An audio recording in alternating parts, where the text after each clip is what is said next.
திருப்புகழ் 260. கிரி உலாவிய முலைமிசை துகிலிடு கபட நாடக விரகிகள் அசடிகள் கெடுவியாதிகள் அடை உடை உடலினர் விறகாலே திருப்பையினாரோடு மணமிசை நழுவிகள் முடுது நாரிகள் இதமொழி வச்சனிகள் கிடையின் மேல் மனம் உருகிட தழுவிகள் பொருளாலே பரிவிலா மயல் கொடு சமர் புரிபவர் அதிகமா ஒரு பொருள் தருபவரோடு பழைய பேர் என இதமுற அணைபவர் விழியாலே பகழி போல் விடு வினை கவர் திருடிகள் தமை எண்ணா வகை உரு கதி பெரும் வகை பகர மயில் மிசை வர நினைவதும் ஒரு நாளே அரி அறநறிவர் மலர் அயன் இமையவர் நிலை பெறாது இடன்பட உடன் முடுகியே அசுரர் தூண்பட அயில் தொடும் அருமுக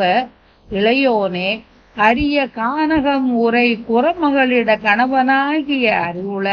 விதரண அமரர் நாயக சரவண பவ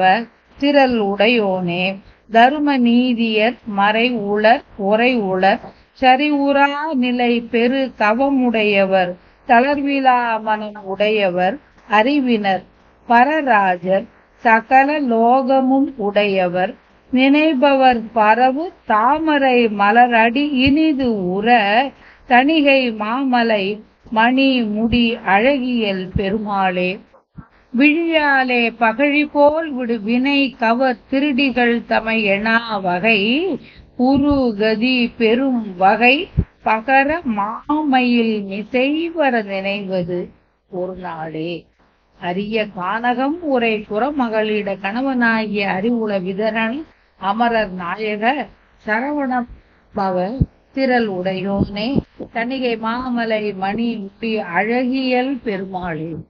திருமால் ருத்ரன் நான்முகன் தேவர்கள் என்ற இவர்கள் துன்பம் அடைய அவர்களின் துன்பம் நீங்குமாறு உடனே விரைந்து சென்று அசுரர்கள் அழித்து தூளாகும்படி வேலை செலுத்திய ஆறுமுகங்களை உடைய இளையவனே அரிய காட்டில் வாழ்பவளான புறவர் மகளான வள்ளியின் கணவனே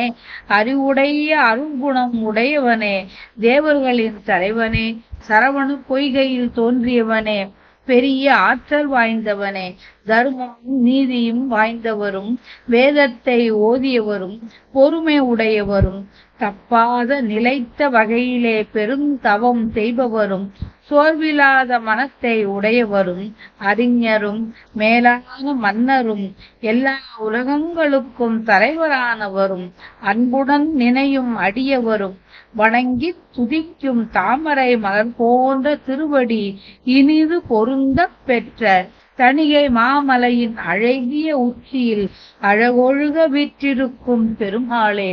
இளைமகளிரை நான் நினைக்காதபடி அடையக்கூடிய நல்ல கதியை நான் பெரும் வழியை எனக்கு சொல்லி அருள நீ மயில் மீது ஏறி என்னிடம் வருவதற்கு எண்ணம் ஒரு நாள் உண்டாகுமோ